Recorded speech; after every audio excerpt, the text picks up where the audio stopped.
So apparently Joe Biden has been saying that he would have beaten Donald Trump if he had been able to stay in the race and hadn't been cooed. Donald Trump reacted to Biden saying that he would have beat him in the election, and he was actually surprisingly benevolent considering how crazy of a lie that is. Here is his reaction. The New York Post reports that Biden regrets dropping out. He thinks he would have beat you. What do you say?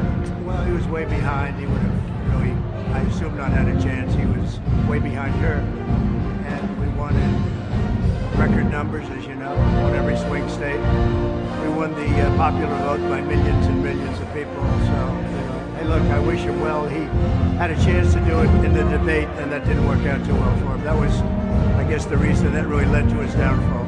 So Trump is right about the fact that it all fell apart for Biden in the debate. And the reason why is because in the debate, you saw firsthand that Joe Biden was senile. And for most of us that follow politics, you know, this is part of our lives. Obviously, it's a huge part of my life. We knew this. They were saying, oh, Joe Biden looks bad, but in the back rooms, he is reading philosophy and he's reciting Socrates and he's doing these he's lifting weights. He's doing all these crazy things, and all of us are watching it knowing that they're lying to us. But a lot of people aren't that politically active, and I don't even think that's necessarily a bad thing. But they saw the debate, and the debate basically exposed to the non-political people, as well as the political people, I suppose, which is the majority of Americans, by the way, the non-political ones, just how old Joe Biden is.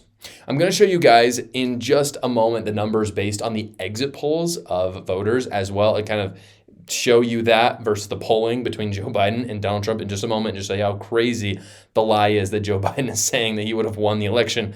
But first, I do want to talk about Quick Tax America. It's January, which means it is tax season, unfortunately. And filing your taxes with services like TurboTax and others, it just sucks because they're expensive. They take forever. They don't get you your best return. That's why I've partnered with Quick Tax America. Quick Tax America has one price for all their federal tax returns. It is $69.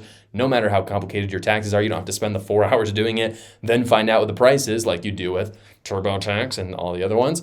It literally only takes 30 minutes to do it. Simply answer a few questions, you upload your tax documents, and then you finish a 15-minute call with a tax professional to finish filing, and you're all done. Plus, you support a conservative business rather than the woke big guys who literally love the IRS.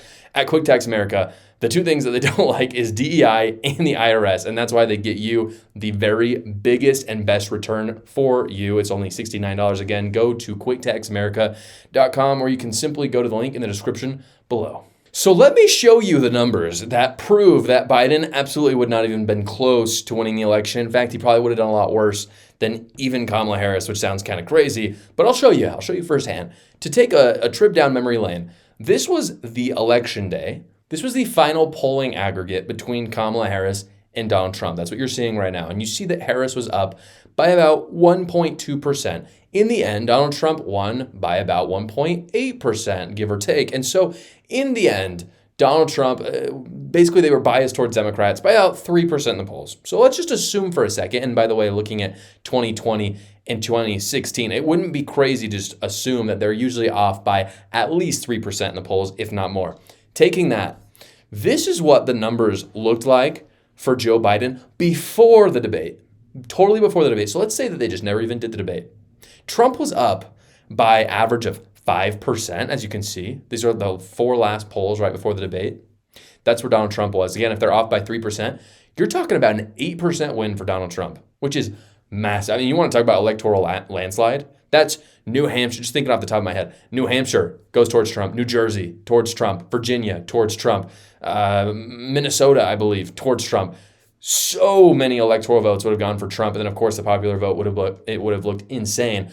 Now, the debate did happen, and Joe Biden, what he's claiming here is that even with the debate, he still would have won. So let's look at the numbers post-debate. You can see right here, if it pulls up, there we go, that after the debate, and this is New York Times Siena, which it tends to be a little bit more accurate. All four of these polls, as you can see, are from the New York Times Siena College poll. Trump is up more of an average of 7%.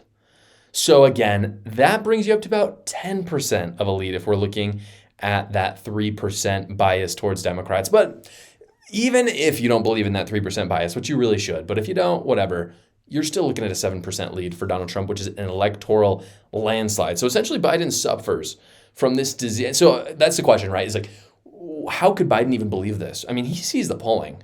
And what it is that Biden suffers from the disease that all politicians suffer from. They're all born, I don't know what it is, but they're born with this hubris that they cannot possibly lose and that they will win every hypothetical matchup in their heads.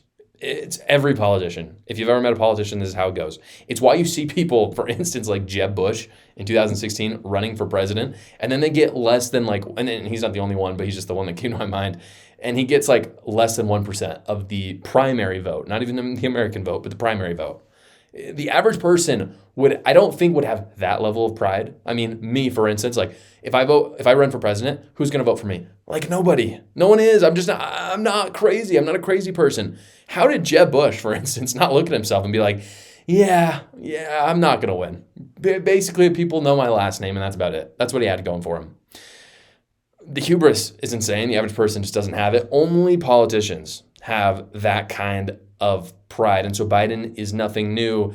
He thinks he would have won. And the reason why is because every single Democrat also thought that they would have won in a head-to-head matchup against Donald Trump after Kamala lost. Thank you so much for watching, guys. If you haven't already, go down below, like the video, subscribe to my channel, and watch another video.